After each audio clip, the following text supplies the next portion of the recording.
Okay, we're at the 2022 Atlanta Blade Show with Rosecraft knives, and to tell you the truth, everybody, I really don't know much about Rosecraft at all. I'm going to let Andy talk us through.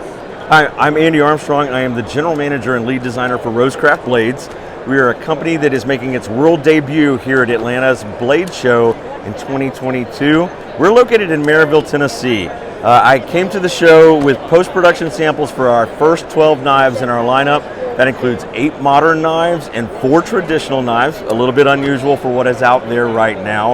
I do want everybody to know that the knives in our initial lineup are all imported. However, we are in the process of building a manufacturing facility in Maryville, Tennessee, and intend to make knives in America and make knives for other American manufacturers. So that's the end goal. What I have to start with is what we've been busting tail on for the last 11 and a half months, and I want to show you a few of these on screen right now. So we have 4 in-house designers, including me, and if you'll come back up here with me, it'll be a little bit easier on you. So we have a designer named Swags. You might know her. She's done work for CJRB. She's done work for Kaiser. She used to work with me a long, long time ago, and I dragged her back to the Rosecraft team. She has this knife. It is called the Barra. She wanted a knife that you could take to the bar and work behind the bar in. So you're talking about a portable paring knife. RPM 9 in the blades. You have ceramic ball bearings here. You have a chisel tip with a cap lifter and the possibility of using a hex driver bit in this portion. It's a liner lock. These are G10, and this knife runs $59.99. And look at the action. Boom. You'd think that was an actual spring assisted. It is not. It is a fully manual knife. I want to show you her other design real quick. This is the Pocket Monster. This knife is a front flipper and a thumb stud opener. It's AR RPM 9 steel. We have 3 different models of this. 2 of the other models have black PVD coating. This is the stonewash finish version. G10 handles. I love the anodized stuff. And as a good Monster fan, you know this is Sully Colors right here from Monsters Inc. That is a nice little liner lock here, easy to use. Let me show you the action on this knife.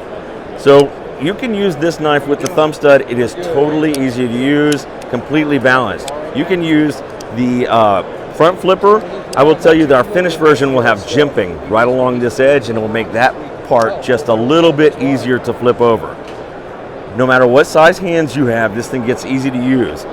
It locks into your palm with that swell. You can hold it without the finger choil, but if you're really getting into work on things, you can really get down on this knife and work really hard with it. I don't know what Swags would say to you, but I can tell you that I see this as an everyday pocket utility knife, and at $53.99 for RPM 9 steel, you can't beat that. You just cannot beat it. Let me show you the rest of a couple of other moderns real quick, because I want to get to this one. This one is our limited edition Alenta. That's a play off the Latin word lento, which means curve or bend, and you can see how sexy and curvy this knife is right here. Ceramic ball bearings, our limited edition, and I actually have 2 of these. Let me grab it. We have a dual finish black and satin finish blades on the 2 limited editions. Only 150 of these made. We made them specifically for the show. Future renditions of this knife will end up having all black or all satin finishes, but check this out. Look at those red liners and the black liners on the natural jade. This knife is just super sweet and easy to use. Check out this action. Thumb stud, boom, again. I don't like to have a knife made that doesn't have really nice, sweet, sweet action. Hawkins, how much? This is $61.99. $61.99 on this, again, AR RPM 9 on the steel. What else? Oh, we can't live without doing the little chonk. Yeah. This is the little chonk. Now, as I will allude to you throughout this video, there's nothing little about the little chonk, but we called it little because there will be a big brother at some point down the line. You're talking about almost 3 millimeters of D2 steel in that Warncliffe blade, ambidextrous thumb studs, anodized pivot collar, red liners, aluminum handles. We also have this in G10, red on black and black on red. Nice pocket clip there, nice liner lock, and again, the action on this thing is great with that.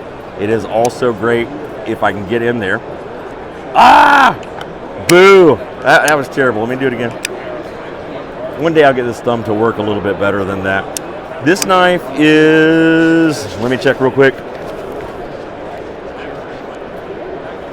$58.99 on our little chonk. I just think this is a really fun knife. I think we're going to sell a bunch of these, and everybody holds it and plays with it, just enjoys this kind of knife. Is that your design?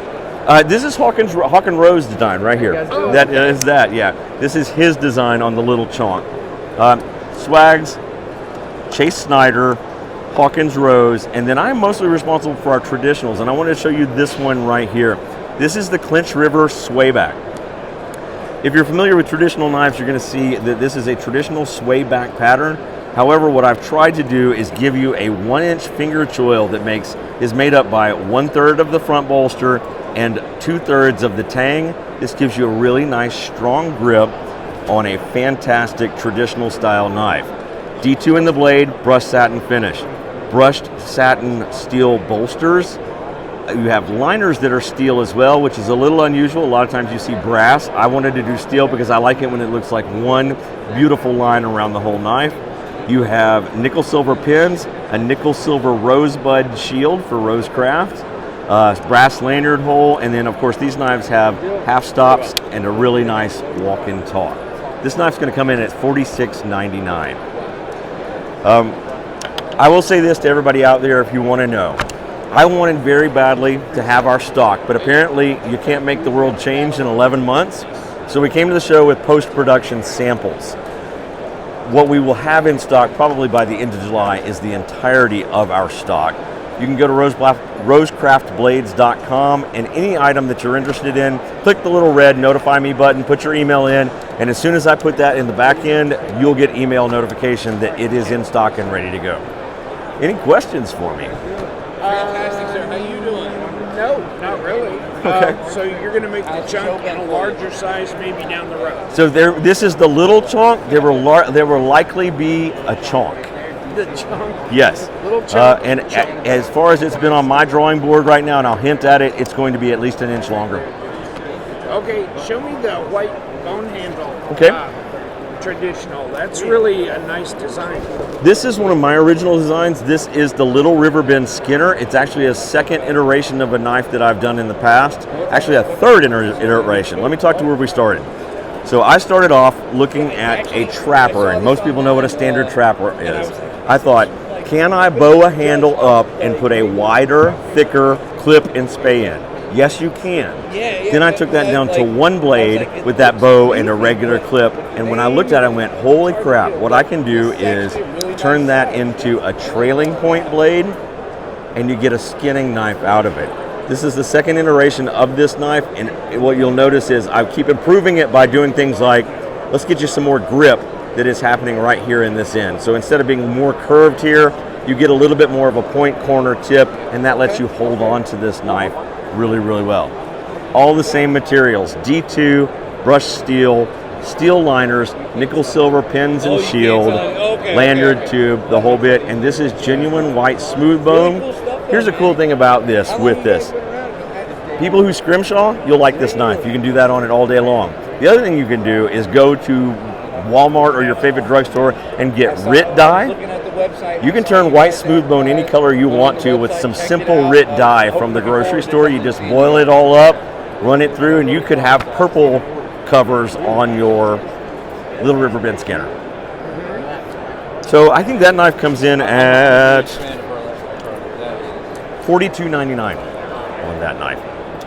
I hope people really get into this one because it's largely where I started my thought process of I want to design knives. I want to design real knives that work and work well.